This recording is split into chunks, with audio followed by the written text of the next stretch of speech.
Well, with so many people stuck at home because of the pandemic, it's probably not a surprise that millions of people are playing video games more than they normally would. Well, when it comes to screen time, every parent has to figure out what's right for their kids. With so much to consider, where in the heck do you start? Joining us with a little bit of advice are the president of the Entertainment Software Rating Board, Pat Vance, and the research director for Take This, Dr. Rachel Coward. Thank you very much to both of you for being with us. I guess, Pat, let's start with a foundational question here. What do you consider too much, and does it differ for different age ranges? Let's start there, and I want to get into some more specifics.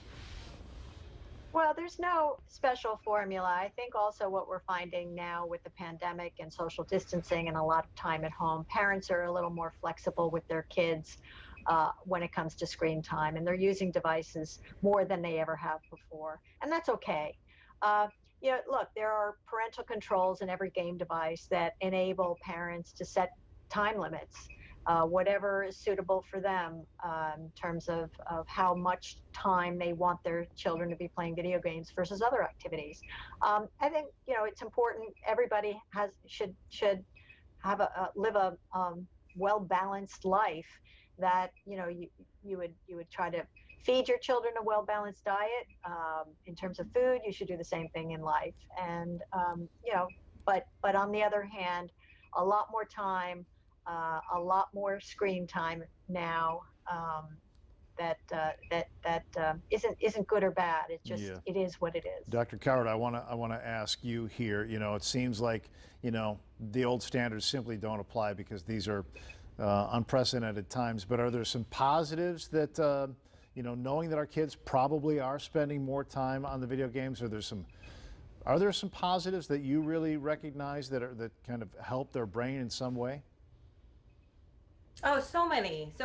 And I think it's about shifting our perspective away from games as being this frivolous activity and towards games as tools for learning, for stress relief, for entertainment, and for social connection.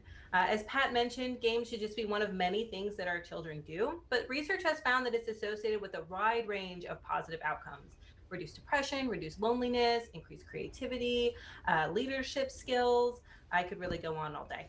Yeah, well, I know I could too, because I live this here with my kids. Pat, what would you say? Where do parents find that line? What factors should they be taking into account when they're trying to figure out what is a healthy amount and what is just like a time suck?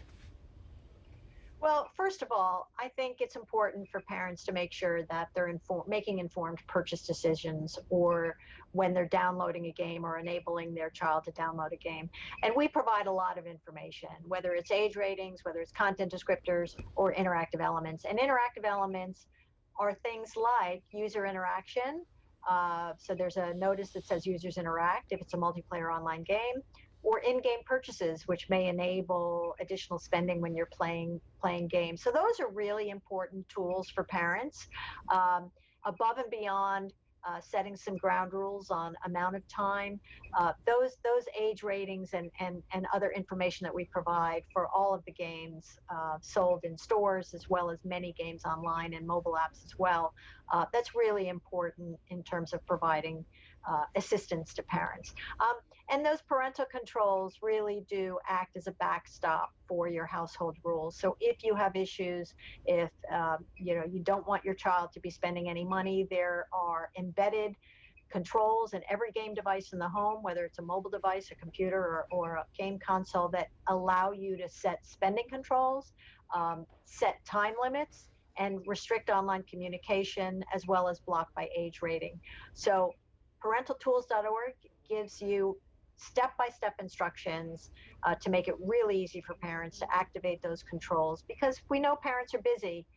They've got a lot of responsibilities at home these days, and they're juggling a lot of balls, and so those parental controls can really help as a backstop to any household rules that you may have.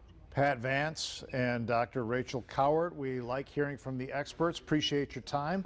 And it's good to get a little context there. We'll send everybody watching now to the links section of fox59.com for a little more advice.